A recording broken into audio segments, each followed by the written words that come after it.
우리가 성경을 읽고 올바르게 이해하도록 하기 위해서 무엇보다도 성경 본문의 전후 문맥을 잘 파악을 하고 본문을 이해를 해야 되는 것입니다. 그러니까 성경 기록자가 사도들이나 선자들이 성경을 그냥 아무 생각 없이 하나의 사건을 그냥 기술하는 것이 아니라 전체적인 맥락을 가지고 그 논리적인 순서를 따라서 이 성경을 기록을 하는 거예요. 왜냐하면 우리를 더 잘 이해하도록 하기 위해서 논리적인 흐름을 따라서 이해력을 돕기 위해서 주님께서 사도들에게, 선지자들에게 그렇게 기록하도록 하신 것이죠. 여러분, 그래서 우리가 이번 주에 살폈던 말씀은 4장과 5장과 오늘 우리가 6장 초반까지 우리가 살펴보고 있습니다. 그래서 이번 주의 사역은 우리가 4장 말미에서부터 5장 전체가 바로 주님께서 행하신 4가지의 표적 사건이 4장 후반 부분과 5장 전체의 그런 사건으로 이루어진 것이죠. 그리고 오늘 6장으로 들어옵니다. 그러니까 큰 그림을 이렇게 이해하셔야 됩니다. 4장과 5장 전체에 우리 주님께서 제자들에게 대표적으로 큰 메시아 표적을 보여주시는데, 그 사건이 어떤 사건입니까? 4장 말미에 제일 먼저 보여준 표적 사건이 뭐죠? 우리가 지난 수요일 날 다루었던 바다와 폭풍을 잠잠케 하신 그 사건을 제일 먼저 다루십니다. 그래서 주님께서는 피조 세계를 창조하신 분일 뿐만 아니라 창조하신 세계에 바람이나 어떤 계절의 순환이나 이 자연 순환을 질서를 부여하신 분으로서 그 질서를 주님의 말씀으로 질서를 멈춰버리게 하시는 그런 질서의 부여자임을 드러내십니다. 그리고 그분이 갈릴리 호수에서 이제 그라사 지방에 올라가셔서 만난 사람이 누구죠? 그 무덤에서 거처를 삼아서 살고 있는 귀신 들린 사람이지 않습니까? 그 사람 속에는 군대 귀신이라고 하는 엄청나게 많고 강력한 귀신이 그 사람 속에 들어있습니다. 그래서 그 사람 속에 있는 귀신을 단 한마디로 나오라, 이 한 말씀으로 그 사람 내면 속에서 그토록 오랫동안 그 사람을 괴롭히고 그 사람을 파탄에 이르도록 그 공동체를 큰 갈등과 파괴를 일으키던 그 귀신을 한 말씀으로 그 귀신을 쫓아냅니다. 그래서 그분은 이 보이는 현상계, 이 보이는 자연세계뿐만 아니라 보이지 않는 영적 세계, 보이지 않는 그 천상의 세계까지도 그분이 다스리신 분이라는 것을, 그 신적 능력을, 그것을 보여주는 거죠. 여러분, 그 다음에 하신 일이 바로 뭐죠? 이제 예수님이 다시 갈릴리 호수를 다시 건너오셔서 이제 회당장의 딸이 죽어간다는 소식을 듣지 않습니까? 그래서 회당장이 빨리 집에 가서 우리 딸을 구해주십시오. 그렇게 회당장 집으로 가다가 중간에 누구를 만나죠? 중간에 혈루병 걸린 12년 동안에 의사들에게 돈을 다 갖다 바치고, 그래서 재산을 다 탕진해버리고, 그래도 그 병이 낫냐? 더 상태가 악화된 이 불쌍한 여인, 이 혈루병 여인, 그래서 부정하다고 여겨져서 사람들도 가까이 갈 수 없는 이 여인이 몰래 예수님 곁에 가서 옷자락을 만지면서 이 여자가 옷자락만 만져도 낫겠다고 하는 믿음을 갖지 않습니까? 그죠? 그래서 예수님이 내 믿음이 너를 구원하였다. 그래서 혈루병 여인이 이제 회당장 야이로 딸을 구하러 가는 길목에서 이 여인이 구원을 얻고 병을 치유받습니다. 그리고 회당장 집에 들어가니까 이미 소녀가 죽어서 그 동네 사람들이 모여서 곡을 하고 있죠. 이미 애곡을 하고 있습니다. 그때 예수님께서 죽은 것이 아니라 소녀가 잔다 이러면서 다 고가는 사람 나가라 그러고, 그리고 그 부모와 함께 자기의 가장 가까운 3명의 제자를 데리고 그 방으로 들어가지 않습니까? 그러면서 그 잠자는 그 소녀의 손을 붙잡고 소녀 일어나라 달리다굼 이렇게 주님이 외치시니까 그 어린 소녀가 일어나서 그 방에서 걸었다고 성경이 말씀하고 있습니다. 여러분, 죽었다는 의미가 뭔가요? 여러분, 죽으면은 2가지 현상이 일어나죠, 그죠? 영혼이 육체로부터 떠납니다. 영혼이 떠나서 바로 천상으로 이제 올라가는 거죠. 그리고 육체는 어떻게 되죠?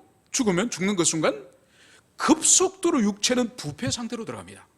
심장이 멈추고 뇌 작용도 멈추고 폐도 멈추고 다 모든 기능이 멈추면서 빠른 괴사 상태로 들어가는 거예요. 특히 팔레스타인 지방 같은 경우에는 낮 온도가 40도가 넘으니까 얼마나 빨리 썩겠습니까? 그러니까 당일날 장례를 치르는 거죠. 그런데 이 아이가 영혼은 이미 떠나고 몸은 썩어가고 있는데도 예수님께서 소녀야 일어나라 이러니까 그 영혼이 돌아오고, 그리고 그 몸에서 부패가 진행되어지던 그 몸이 온전하게, 순식간에 온전하게 일어나서 걸어다닐 정도로 모든 신체의 기능이 회복되었음을, 그것을 보여주는 거죠. 그러니까 이 네 가지의 이 메시아 표적, 그리고 신적 능력을 가진 하나님의 본체가 아니고는 결코 행할 수 없는 이 능력을 이 12명의 제자들이 다 지켜본 거예요. 이것을 다 지켜보고 오늘 이 6장이 시작되는 거예요. 그래서 이 신적 능력을 다 지켜본 이 제자들을 오늘 데리고 오늘 6장 1절은 바로 예수께서 거기를 떠나사 고향으로 가시니 제자들도 따르니라. 여러분, 오늘 이 1절을 우리가 유심히 볼 필요가 있는데 바로 뭔가 그러니까 거기서 떠났다, 이 거기는 가버나며, 그러니까 갈릴리 지방에서 지금 주님이 사역을 하시거든요. 이 갈릴리 지방에 주님이 지금 2차 사역, 2차 사역. 그래, 첫 번째 사역은 3장에서 우리 주님이 이 갈릴리 이 나사렛에서 사역을 합니다. 그러다가 오늘 고향으로 이제 다시 가시는데 이 나사렛에 두 번째로 지금 방문하시는데, 오늘 우리 주의해 볼 것은 제자들도 따르니라. 예수님이 3장에서는 제자들을 데려간다는 말씀이 없습니다. 그런데 오늘 6장에서는 제자들을 함께 동행하였다고 마가가 특별히 기록하는 거예요. 여러분, 그래서 잠시 전에 성경을 우리가 바르게 이해하기 위해서 논리적인 흐름, 전후 흐름을 잘 우리가 기억해야 된다고 말씀드렸지 않습니까? 그러니까 5장에서 4장 말미와 5장 전체에서 이 네 가지의 위대한 이 메시아 표적, 이 표적을 제자들에게 다 보여주신 거예요. 그걸 모두 경험한 이 제자들을 데리고 이제 예수님의 고향으로 이제 이 제자들을 지금 데려갑니다. 오늘 2절에 보면 안식일이 되어 회당에서 가르치시니 많은 사람이 듣고 놀라 이르되 이 사람이 어디서 이런 것을 얻었느냐? 이 사람이 받은 지혜와 그 손으로 이루어지는 이런 권능이 어찌 됨이냐? 여러분, 고향 사람, 지금 나사렛 이 고향 사람들은 큰 지금 충격을 받았습니다. 큰 놀람을 지금 경험하고 있는 것을 여기서 볼 수 있습니다. 그런데 이 사람들의 오늘 말을 우리가 주위에서 보면은 오늘 이런 말을 합니다. 이 사람이 어디서 이런 것을 얻었느냐? 여러분, 지금 이 사람들의 머리에는 지금 이 예수님께서는 그 동네에서 어릴 때부터 함께 자라고 함께 거기서 청년이 되고 함께 거기서 모든 것들을 같이 자랐던 사람들이 지켜보고 있는데, 어느 날 이 예수님이 신기하게 병자를 치유하고 놀라운 표적을 행하는 그 일을 이 고향 사람들이 보았고, 그리고 회당에서 이제 안식일날 율법을 가르치는데 그 회당에서 가르치는 율법학자들이나 바리새인들과는 전혀 다른 어떤 신적인 능력이 있는 가르침을 이 고향 사람들이 그 경험을 한 거예요. 그래서 이 사람들이 이 표적과 이 가르침을 가지고 이제 이 권능과 이 지혜를 그러면서 어디서 얻었느냐? 이건 뭘 보여주는 거죠? 원래 예수님에게는 이런 지혜와 능력이 없는데 어디 가서 그것을 얻어왔다는 거예요. 그러니까 이 사람들에게는, 지금 고향 나사렛 사람들에게는 예수님이 하나님의 아들이거나 메시아이거나 신적인 능력을 가진 그런 분이라는 인식이 전혀 없는 거예요. 그리고 더 나아가서 예수님에 대해서 이 사람들의 인식을 3절에서 잘 보여줍니다. 이 사람이 마리아의 아들 목수가 아니냐, 야고보와 요셉과 유다와 시몬의 형제가 아니냐, 그 누이들이 우리와 함께 여기 있지 아니하냐 하고 예수를 배척한지라. 그러니까 이 3절은 이 나사렛 이 고향 동네 사람들이 예수님을 인식하는 그 인식이 어떤지 정확하게 보여주는 거죠. 그러니까 이 사람들이 예수님을 향해서 이 사람이 마리아 아들 목수가 아니냐. 여러분, 여기서 우리가 잘 이해를 해야 됩니다.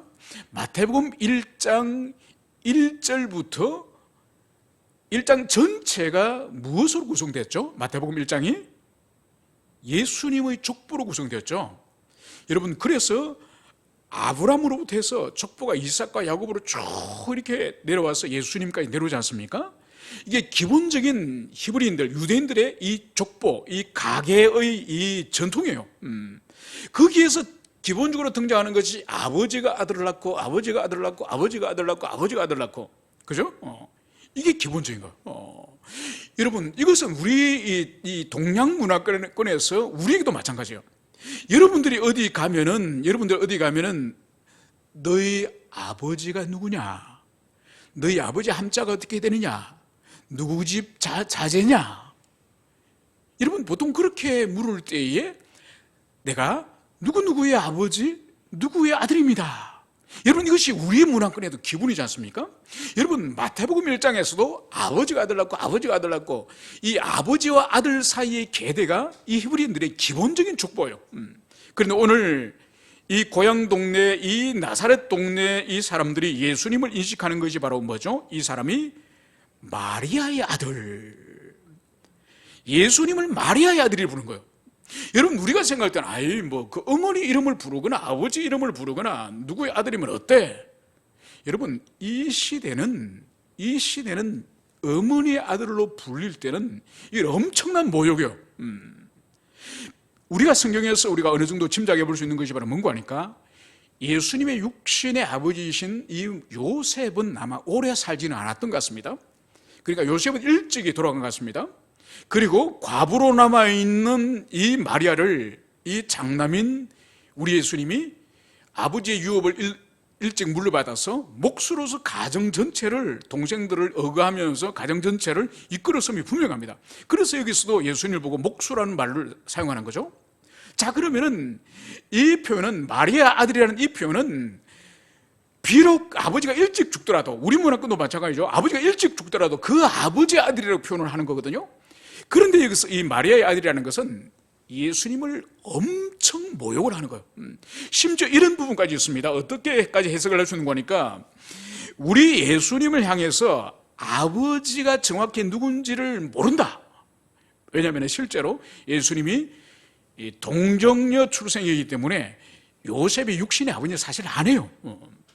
그렇기 때문에 예수님 당시에도 우리 주님의 출생에 대해서 오늘 여기서 짐작해 볼 수 있는 것이 바로 뭔가 하니까, 마리아의 아들이라는 것은 그 동네 사람들이, 그 마을 사람들이 예수님에 대해서 아주 멸시할 뿐만 아니라 실제적으로 예수님을 향해서 사생자일지 모른다, 아버지가 누군지 모른다.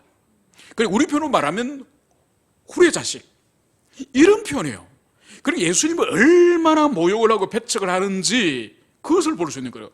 그리고 더 나아가서 예수님을 향해서 목수가 아니냐, 그 아버지 요셉이 목수였죠. 그 가업을 우리 주님이 이어받았습니다. 분명히 목수인 것은 맞습니다. 그런데 오늘 이 사람들이 예수님을 향해서 목수라고 말하는 것은, 그 시대의 목수라고 하는 이 직업 자체가 존경을 받거나 좋은 평판을 받는 직업이 아니에요.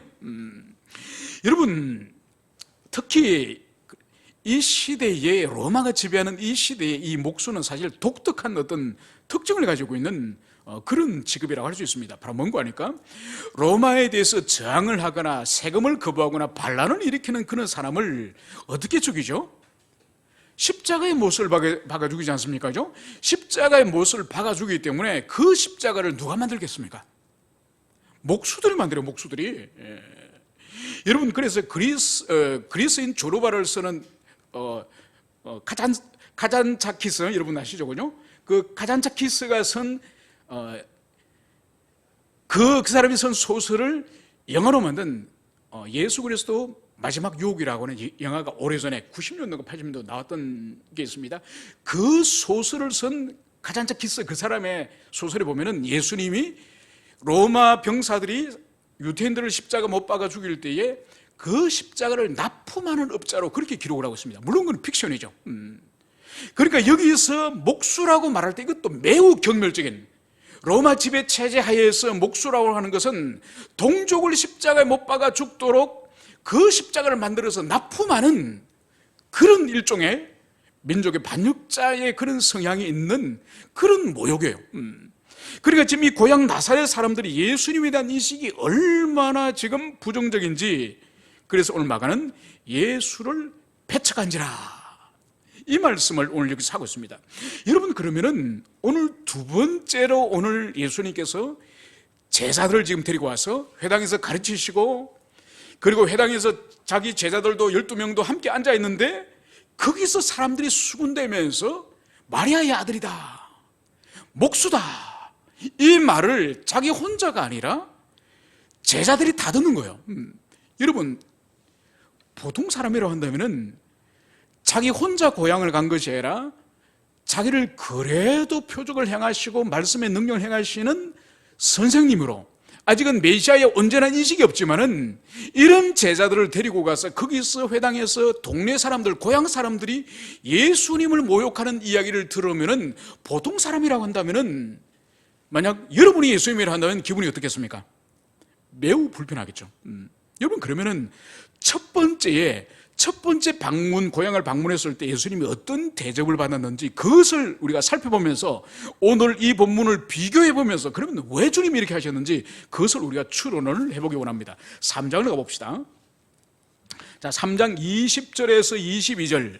자, 이제 예수님이 이제 고향 가셔서 이제 당하신 일을, 첫 번째 이제 나사렛에서 당하신 일을 우리 살펴보도록 하겠습니다.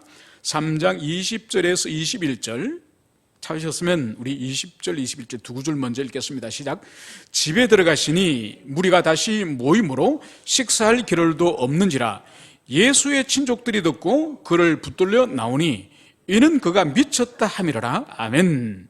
다시 이제 가족들, 형제와 가족들, 어머니들이 이제 예수님을 어떻게 생각했는지 우리 31절과 35절, 그 3장 31절 35절 사이를 읽겠습니다. 찾으셨으면 같이 읽습니다. 시작. 그때에 예수의 어머니와 동생들이 와서 밖에서 서서 사람을 보내어 예수를 부르니 무리가 예수를 둘러앉았다가 여짜오되 보소서 당신이 어머니와 동생들과 누이들이 밖에서 찾나이다.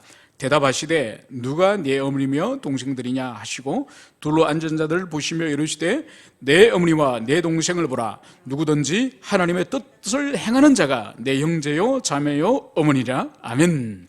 여러분, 예수님이 이것이 공생의 사역 가운데 이제 고향 가셔서, 나사렛 고향 가셔서 첫 번째로 이제 사역하셨던 장면이에요. 자, 예수님의 사역에 대해서 예수님의 친족들이 어떻게 반응을 하였습니까? 예수님을 미쳤다는 거예요. 여러분, 여기서 미쳤다는 의미는 그 당시에 예수님 시대에 미쳤다는 의미는 귀신 들렸다는 의미예요.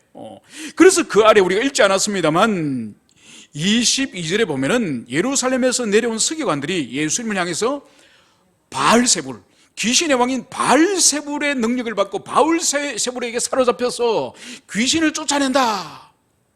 여러분, 여기서 친척이나 서기관이나 똑같이 예수님을 귀신 들렸다고 그렇게 말하는 거예요. 여러분, 이 소식을 예수님의 어머니와 형제들이 전해 듣지 않겠습니까? 예수가 지금 귀신 들려서 사람들 앞에 지금 막 가르치고 설교를 하고 이상한 짓을 한다. 이 소식을 예수님의 어머니와 예수님의 형제들이 들은 거죠. 그 듣고 31절과 35절 사이에 우리가 나중에 읽었던 이 말씀이 바로 뭔가 하니까 어머니와 형제들이 이제 예수님이 가르치고 사역하고 있는 현장에 찾아오셔서 예수야, 집으로 가자. 이게 무슨 짓이야? 너가 귀신 들렸구나. 집으로 가자. 이렇게 예수님을 지금 데리러 온 장면이 이 3장 마지막 말미에 있는 이 부분이에요. 그래서 예수님이 어떻게 말씀하셨습니까? 누가 진정으로 내 어머니고 누가 진정으로 내 자매고 형제인가? 바로 하나님의 뜻을 행하는 자가 내 어머니고 형제고 내 자매가 아닌가? 그러면서 오늘 주님께서는 진정한 새로운 가족관계, 천상의 새로운 가족관계를 오늘 말씀하시는 거예요.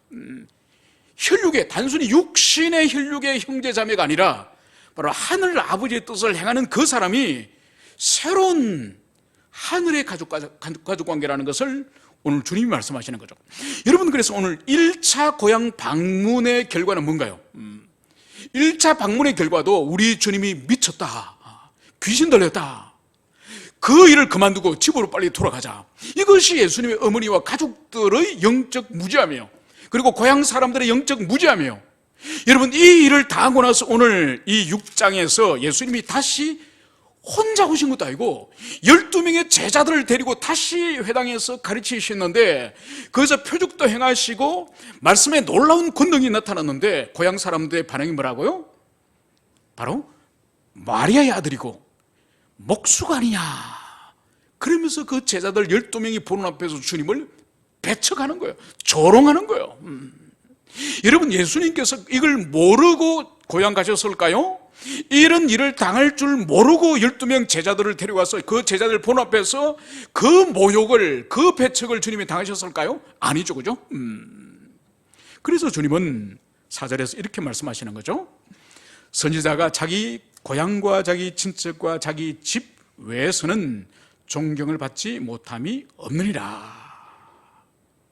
여러분, 결국은 예수님의 어린 시절부터 모든 성장 과정과 자라는 모든 과정을 지켜봤던 이 사람들, 여러분, 이 사람들은 오늘날 우리하고도 비교할 수 없고 예수님 시대 때 모든 그 세상의 사람들과 비교할 수 없는 가장 예수님에 대해서 깊이 아는, 많이 아는, 밝게 아는 그런 사람이에요.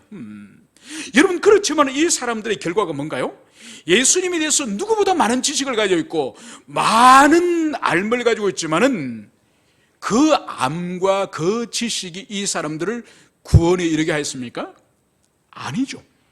오히려 그 많은 지식과 그 많은 경험이 이 사람들로 하여금 편견을 가지게 하므로 그 많은 지식이 오히려 예수 그리스도를 인격적으로 만나는 데 있어서 장애 요소가 되었음을, 그것을 보여주는 거예요.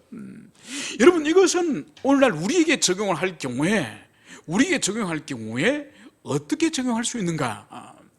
여러분, 오랫동안 신앙생활을 하고 그리고 조상 때로부터 할아버지, 아버지, 내 때까지 우리 집안은 한국 기독교 100년 동안 우리 집안은 예수를 믿어서 그리고 나는 교회에서 지금 권사고 장로야, 나는 목사야, 나는 지금까지 신학적으로 평신도들이 감히 할 수 없는 기독교 강요들 10번을 읽어서 성경은 100독을 해서, 여러분, 이것은 이 많은 기독교에 관한 이 지식은, 이 많은 지식은 그리스도 예수와 인격적인 관계와는 아무 상관없는 거예요. 오늘 이 고향 사람 보세요. 나사렛 이 사람들 보세요. 우리 예수님에 대해서 이렇게 잘 아는 사람이 어디 있을까요? 우리는 예수님 얼굴도 한번 보지 못했는데 이 사람들은 예수님과 어릴 때부터 함께 자라면서 모든 상을, 그 집안의 상을 다 알고 있지 않습니까? 그 많은 지식이 자기 영혼을 구원하는 대로 나가는 것이 아니라 결국은 그리스도 아무 상관없는 그런 관계밖에 되지 않는, 그리스도 밖에 있는 존재밖에 되지 않는 그런 죽은 지식임을 여기서 보여주고 있습니다. 그러면서 오늘 5절에 거기서는 아무 권능도 행하실 수 없어 다만 소수의 병자에게 안수하여 고치실 뿐이었고, 여러분, 여기서 이 앞에 있는 이 번역은 그렇게 좋은 번역이 아니에요. 거기서는 아무 권능도 행하실 수 없어. 이건 오해를 살 수 있는 거예요.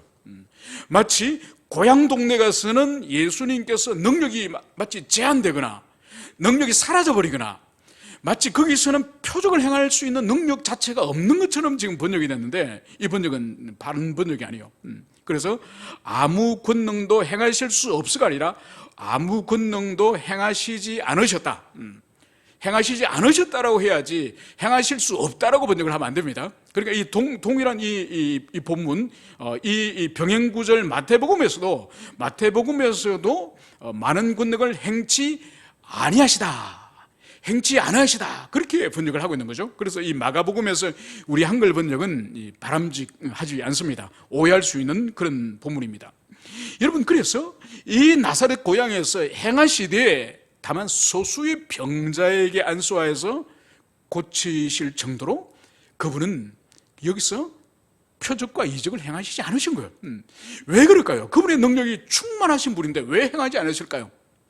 그것은 바로 이 나사렛 고향 사람들의 이 마음에 우리 주님에 대한 배척의 마음, 거부의 마음, 불신앙의 마음, 이것을 주님께서 아시기 때문에 행하지 않는 거예요. 여러분, 그래서 우리 주님께서 얼마나 당신의 능력을 행하심에 있어서도 은혜를 베푸심에 있어서도 인격적으로 행하시는 거예요. 여러분, 이것은 기독교 신앙을 이해함에 있어서 우리 신앙생활을 하면서 매우 중요한 거예요. 많은 그리스도인들이 아직도 하나님, 당신이 나를 고쳐봐, 나를 설득해봐, 나에게 어떤 표적과 능력을 드러내서 나를 완전히 바꿔봐. 여러분, 신앙생활을 이렇게 하려고 하는 사람도 있다는 거예요. 이미 우리에게는 완전한 66권의 계시를 주셨고 이 계시 속에서 주님의 성품과 그분이 어떻게 사역하시고 어떻게 은혜 베푸시는지를 모든 영적 원리를 계시를 통해서 성경을 주신 거예요. 이것을 따라서 우리가 신앙생활을 하고 죄와 싸워야 되고 우리가 하나님의 은총을 사모하며 구해야 되는 거예요. 여러분, 그렇기 때문에 이 성경에서 하나님의 절대적인 주권과 절대적인 은혜의 시혜를 말씀하고 있지만은, 그러나 다른 한편으로 성경이 말씀하고 있는 것은 간절히 구하고 간절히 사모하고 간절히 그분을 은택을 엎드리는 사람에게 주어지는 거예요.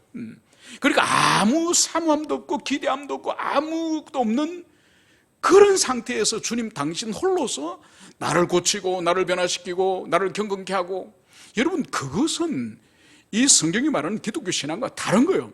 내면에는 여전히 죄를 사랑하고 죄를 쾌락을 사랑하고 죄를 탐닉하고 싶었고 하나님에 대한 적대감, 하나님에 대한 원수 짓는 그런 것은 가득 품고 있으면서 하나님 당신이 좀 해보세요.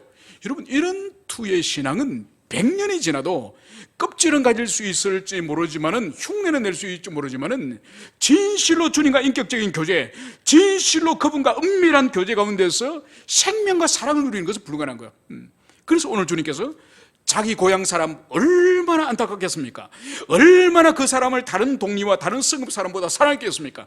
그럼에도 불구하고 당신께서는 오늘 능력을 행치 아니하셨다고 말씀하시면서 오늘 6절, 그들이 믿지 않음을 이상히 여기셨더라.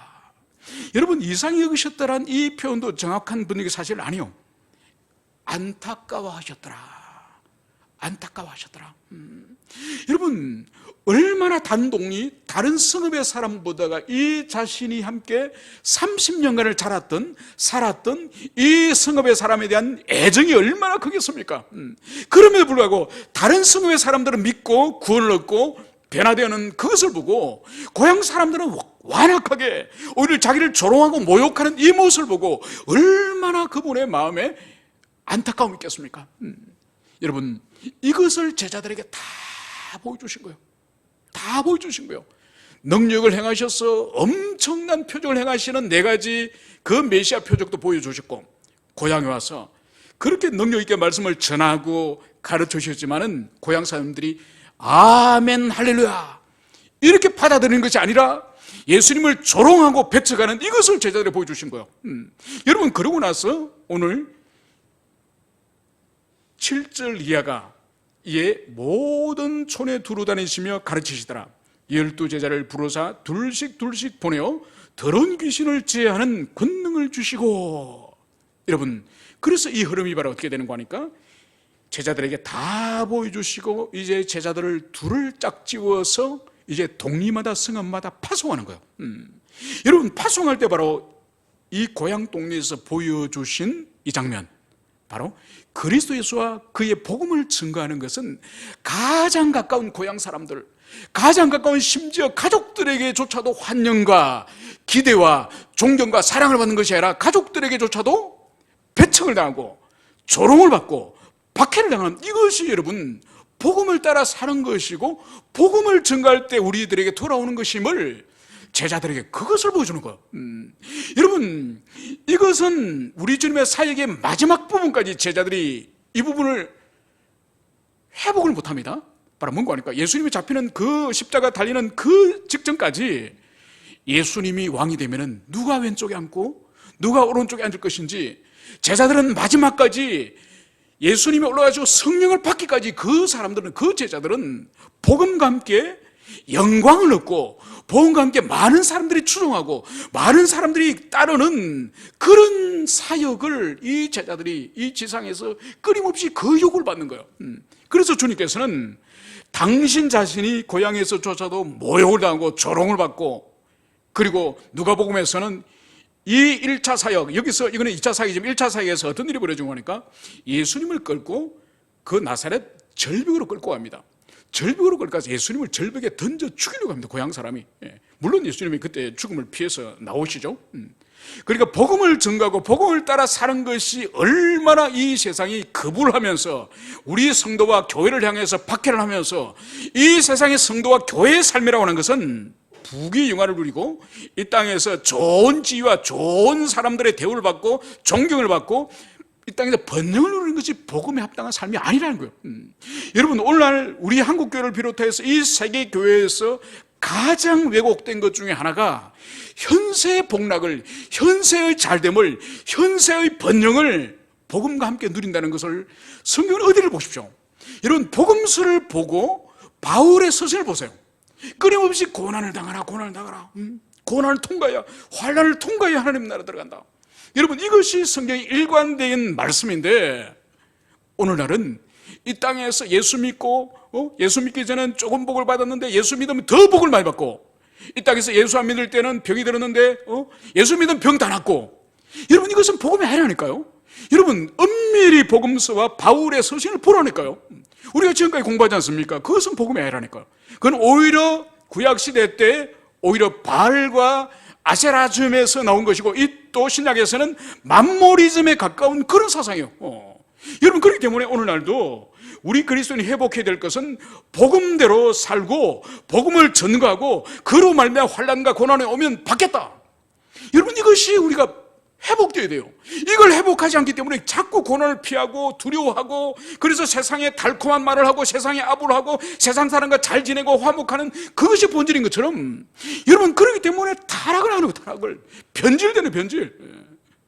그래서 우리가 돌아야 될 것은 복음대로 살고 복음을 증거하고 환난을 누리고 박해가 오면은 담담히 받아들이는, 그리고 영광과 모든 좋은 것은 이 땅에 아니라 천상에서 기다려. 천상에서 그것을 누리고 천상에서 하나님께 보상받으려고 해야지, 이 땅에 잠깐 지나가는 인생 속에서 신앙을 버리면서 보상을 받으려고 하기 때문에 변질되고 타락하는 거예요. 여러분들이 오늘 예수님께서 제자들 파송하여 보내기 전에 고향에서 예수님 자신이 어떤 모욕을, 어떤 어려움을 당하는지를 직접 제자들이 보여주고, 너희들도 이제 세상을 향해서 가라. 어떤 환난과 어려움이 오더라도 그것은 받아들이고 그것은 믿음으로 너희들이 이겨라. 이것이 바로 오늘 나사렛 고향 사역의 2차적인 의미라는 것을 가슴에 새기고, 우리 또한 이 땅에서 환난과 고난을 기꺼이 받아들이면서 믿음을 따라 살면서, 그리고 이 땅에서 설탕이 되고 꿀이 되어서 이 세상 사람들이 환영받는 거기에 우리가 목숨 걸지 않는 우리가 되었으면 좋겠습니다. 함께 기도합시다.